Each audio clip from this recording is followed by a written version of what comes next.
Hi, my name is Deborah Nejak and I'm the Manager of Practice and Research at Playgroup Victoria, and together with my colleagues Nancy Lou Mazel, who is the Projects Coordinator, and Dr. Joanne Tarasuk, our Research Manager, we've prepared a presentation to share the story of a major project that we undertook during the year of 2020 and now into 2021.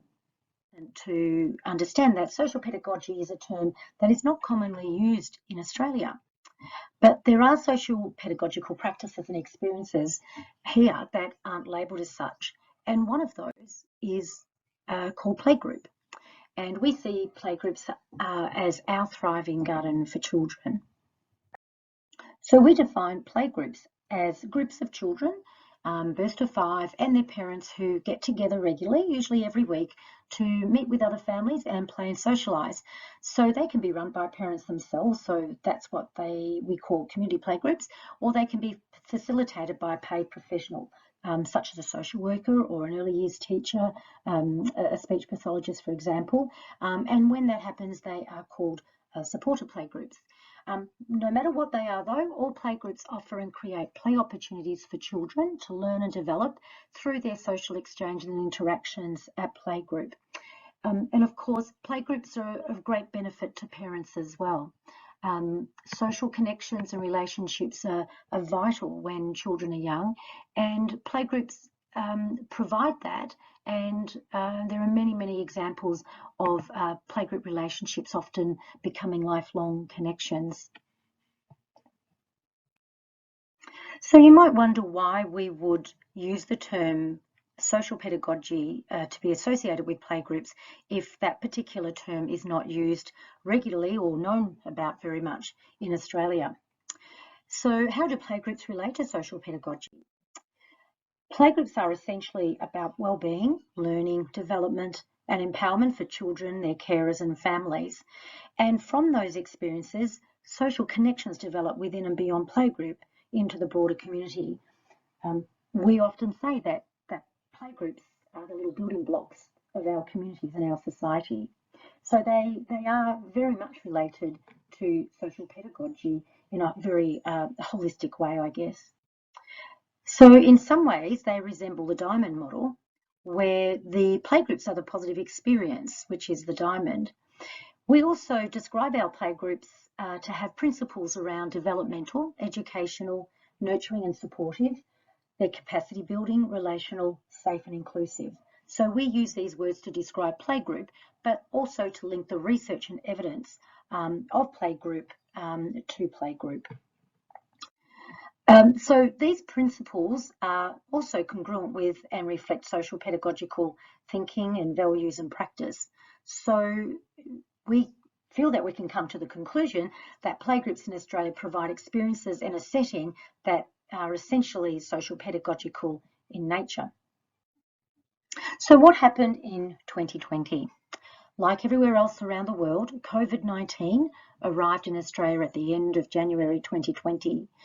Within 8 weeks, there were nationwide restrictions, obviously including lockdown, and closure of the gates to the thriving garden as we know it, that is playgroup, occurred that same day. During that last week of March, it became very clear what was going to be happening in Australia. So international borders were closed, so no one could leave Australia, and only citizens and permanent residents could return to Australia. Basically, our Prime Minister stated that if you wanted to come home, you needed to come home now, emphasising that borders would remain shut for some time.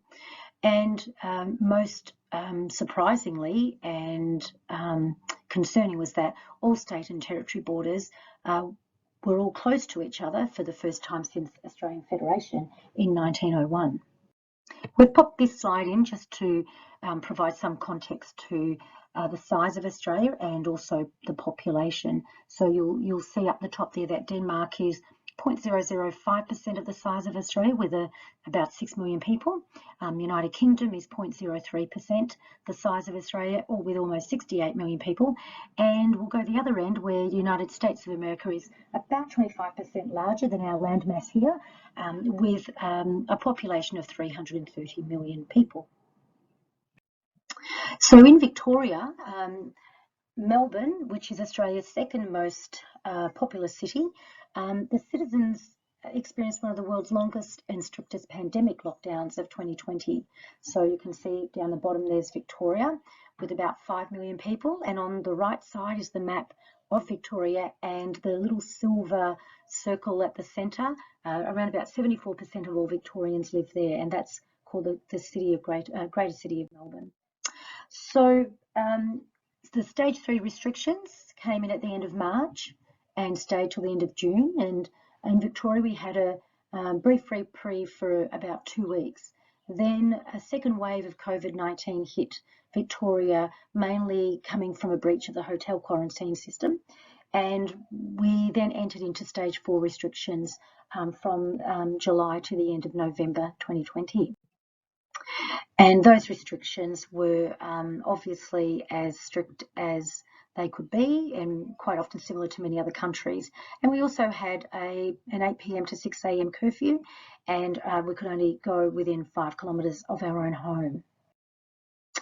And the other really important thing to understand is that for the first time ever, metropolitan and regional areas in Victoria were separated by police ring of steel lasting 123 days. So there were police all along every major road and minor roads to ensure that people living in the city didn't go to the country and people in the country didn't go into the city.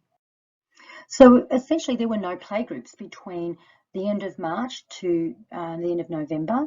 And given that most playgroups run weekly and during the school calendar year, most playgroups would only manage to meet for 3 weeks in the December before we all went on our summer holidays. But of course, the need for play and play between children and their parents and socialisation between families was greater than ever. But what was our response? What could we possibly do given that we were all working from home? And if we could do something, how? So we asked some questions such as, could we create a similar experience? Could we create an online experience, something similar to Playgroup? Could it actually be online? And could Playgroup actually be an online space instead of a physical space? And if so, would it be able to be meaningful enough? And of course, like lots of things, we would never have entertained prior to COVID-19 that Playgroup could ever be anything but an in-person experience. So what we would like to do is now share our story of our response to the very, very difficult situation and conditions that the people of Melbourne and regional Victoria found themselves in 2020. And we hope that you'll really like our story. Hello everyone and welcome to Playgroup at Home Live. I'm Nancy Lee Merzel. I'm actually the project coordinator for Playgroup at Home through Playgroup Victoria, and I'm going to give you a little bit of a rundown, just a quick one, about why we did it and let you see what we've done and how it rolls out. So hang on to your seats and your cup of tea and come along for the ride with me. So Playgroup at Home Live is one of the things that we found that we could do and was accessible by most people, either by phone or an iPad or a computer. And it was via the platform of Zoom, which has become sort of the buzzword for the last two years, I think. Most people know what Zoom is and what Zoom can do through generations. So Playgroup at Home Live sort of evolved through other projects that we had been working on and had piloted, and we'd sort of worked out a bit of the technical stuff to a point where we knew that we could put it together, but we needed to be a bit clever. We needed to be clever on how we did it. We didn't want to be a show that was recorded and just sat there, just another thing to plock the kids in front of. We wanted people to be able to experience it and be involved. So we wanted to be able to talk to them. We wanted them to be live so that every episode is different. Everything that we do is different, although our activities may be the same. So just really replicating what happens in real life. We understood the benefits and advantages for people who were at home And we needed to really focus on the at-home learning environment because we were in lockdown. We're in different stages of restrictions across the state.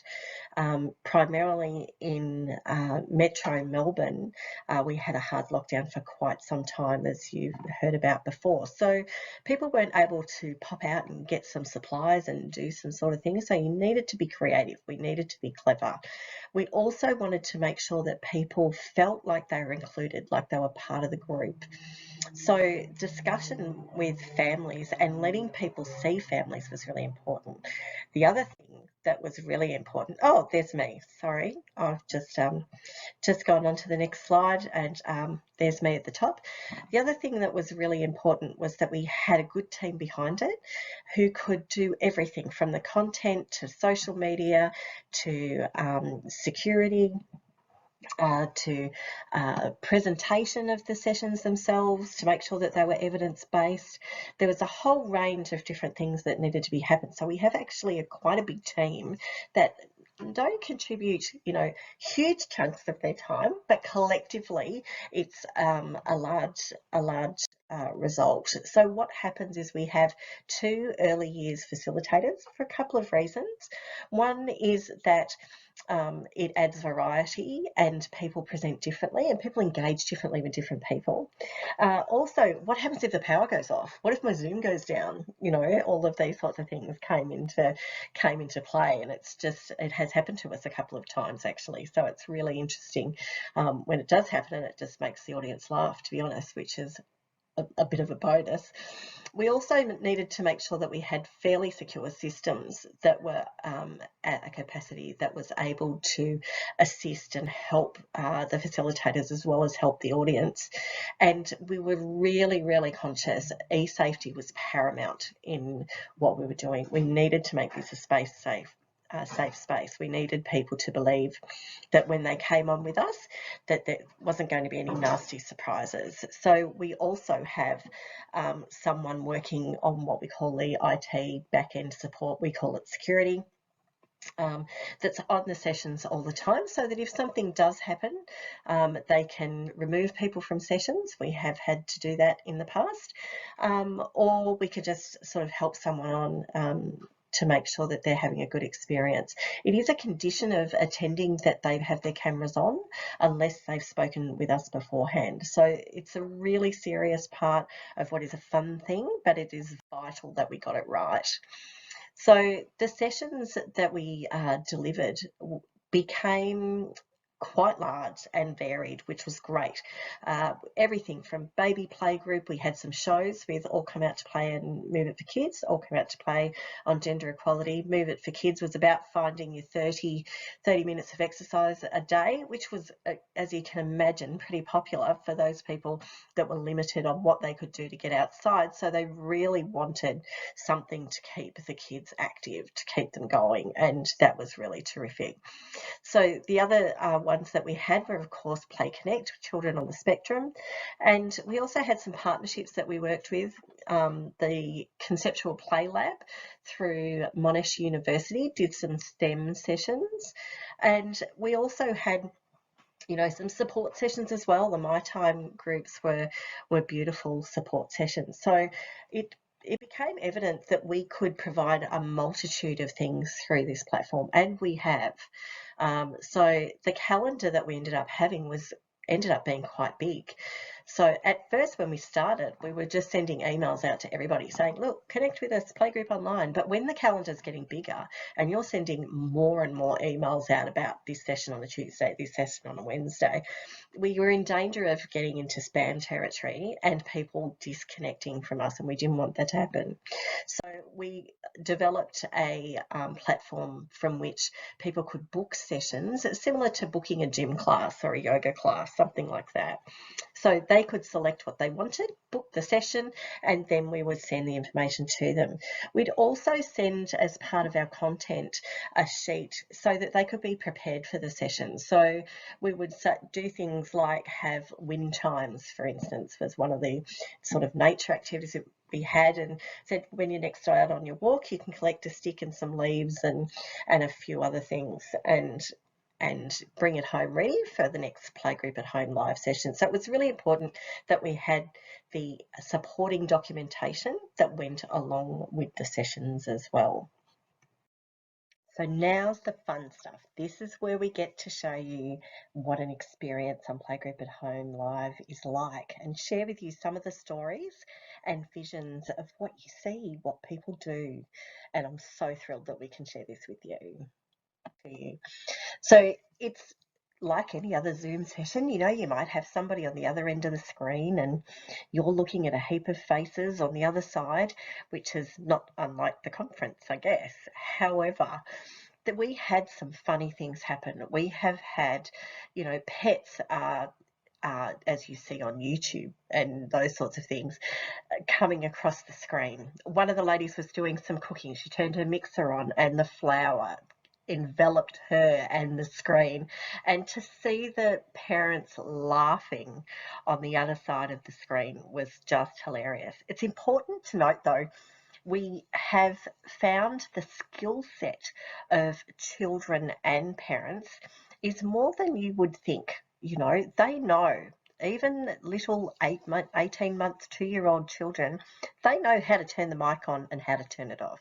They know when is an appropriate time to speak and not to speak. It fascinates me. To this day, it still blows my mind how skilled these children are in engaging with people online. And it's super cute when they recognise someone that they have seen before, and little Teddy says, "Oh, hi Emily, how are you?" And they'll say something to each other in the chat. For those ones that are sort of a little bit older, they've obviously got help with their parents, but it is fascinating to see the engagement that goes on to the side of what's happening on the actual screen. We have had many people at the end of sessions. It's really important for us to tell everyone, turn your mics on, we want to say goodbye, we want to chat. And there are a few people that stay back and they just want two minutes or so just to have a friendly chat with someone else and to share their experiences, whether it be a good day or a bad day. And that is what's so unique about Playgroup at Home Live. Yes, you can do the experiences. We read the book, we sing songs, we do the actions, but it's this interaction that's the most vital part. Here's just a few special things that we did with Playgroup at Home. On the top right there, we've got the amazing Amanda, as we call her, and an Auslan interpreter. So we worked out how to do the side-by-side on Zoom and to have those sessions available for the deaf community. Incredible. Got to do more of those. We've got, little setups that, Amanda had, a bit of technical brilliance in her house with a, sort of a little production team in her partner, Mick, who was able to put things together for us. But most of us were just working from a computer at our homes, sometimes from the kitchen bench. It's not a huge production team that puts these sessions together in people's houses. It seriously is just a computer and maybe a lamp for a bit of lighting and a decent microphone, and that's about it. So what we've been able to achieve has been nothing short of miraculous, really, when you think about the amount of things that could have gone wrong. And things go wrong all the time, and we love that. We love that part of the sessions. We've had a dress-up day. There's a group of us. We sort of took a picture of us all dressed up on the one Zoom. And there's, where's Wally? And we had a bumblebee. And yes, that's me in the Mexican hat. And yes, I did get it at Taco Bell's. And yes, I did have to drink the big cocktail, but that's another story. We'll talk about that another time. So you need to have a sense of humour. You need to be able to mix it up a bit and allow things to go with the flow. It's live. It's like live television. Anything can happen. There's been many a time where the power's gone out and you've had to ad lib or just go, oh, hang on a second, I'll just find a book, and you're running around, in the background. People on Zoom are so forgiving, and the talent of those little children, those little fingers that know when to turn the mic on and when to turn the mic off is just astounding. Absolutely mind-blowing how they are able to engage within this platform, and it's nothing to them. It's now the world that they live in. It's just a different method. And I think the older people, or us oldies, have, more problems than they do in building that connection. And that's something that's been a really big learning for a lot of us. Here's a little snippet that I'd really like to share with you, just one of the special guests that we had on Playgroup at Home Live. You may have to press the play button on the video and then come back to me. What's really fantastic is that you don't even have to take our word for it on how successful it's been. People tell us, all the time. A lady whose child has spent a lot of time with us on Zoom. She has a child with autism and has really struggled being part of a major group, and has found it a safe space. They know what's going to happen in a Playgroup at Home session. So much so that this child's confidence over the last 12 months has grown to a point where she's really happy to send her child, and the child wants to go to preschool. And she doesn't think that would have happened without our participation. That's so, so gratifying when you hear, someone's experience like that. Just them stepping out, a parent realizing that they're not on their own, that other children are doing exactly the same thing, and that repetition is good. Like, they don't have to find new things all the time. Our all come out to play sessions were the same show every single week. But the children and the parents, they would come back every single time. It was just incredible. So, there are so many things that happen within a session that sense of belonging is incredibly strong, and is one of the reasons why we just really have to keep it going. Thanks, Nancy Lee, for sharing the story of how Playgroup at Home Live became a success. And now I'm just going to share quickly with you an evaluation we did about at the halfway mark. One of the most exciting things about Playgroup at Home Live was the amazing engagement that we had. So we were able to deliver 300 sessions over 6 months to nearly 21,000 people. We were quite astonished by that number. Most families either came to one session or tuned into one session, or they actually came to 6 to 10 sessions, with about an equal number joining for 2, 3, 4 or 5 sessions, and some for even more than 10 sessions. So we knew that people were very regularly connecting up with us. The ages of children were obviously spread right throughout the 0 to 5, with the younger children and their parents tuning in the most, followed by children who were between 2 and 3. One of the really important aspects of Playgroup at Home Live was for us to be able to engage with people who had never been to Playgroup before. So we were really very pleasantly surprised when, following a survey at the 3-month mark, of the people who responded to the survey, nearly half of those people had never been to Playgroup, but said they would like to. So we found that to be a great success of Playgroup at Home Live to that point. And of course, the other significant number of people at 42% said that they were Playgroupers and intended to return once they were able. It was also really pleasing to see that the anticipated benefits of Playgroup at Home Live were reported by many of the parents who completed the survey. So you can see that at 53%, many parents felt that their children really did enjoy seeing the other children on the screen, and of course also thought that when their children saw other children participating, that also encouraged them to participate. And the other fantastic thing was that there were many parents who did comment on the fact that they did feel less socially isolated during that time. And in terms of us hoping to have some impact on the early home learning environment, many parents also said that they got some great ideas for the sessions on what to do at home. Word of mouth and recommendations are always fantastic. So we were also really pleased to see that 73% of people had already recommended Playgroup at Home Live to other families. So coming to our conclusions. So the first conclusion is that Playgroup at Home Live has achieved its intended purpose by providing a semblance of routine and social connection to families. Playgroup at Home Live may have actually mitigated some of the distress of COVID-19. And so we feel that we can safely conclude that Playgroup at Home Live has contributed to the maintenance of a thriving garden for children within their homes, albeit the external dystopic conditions.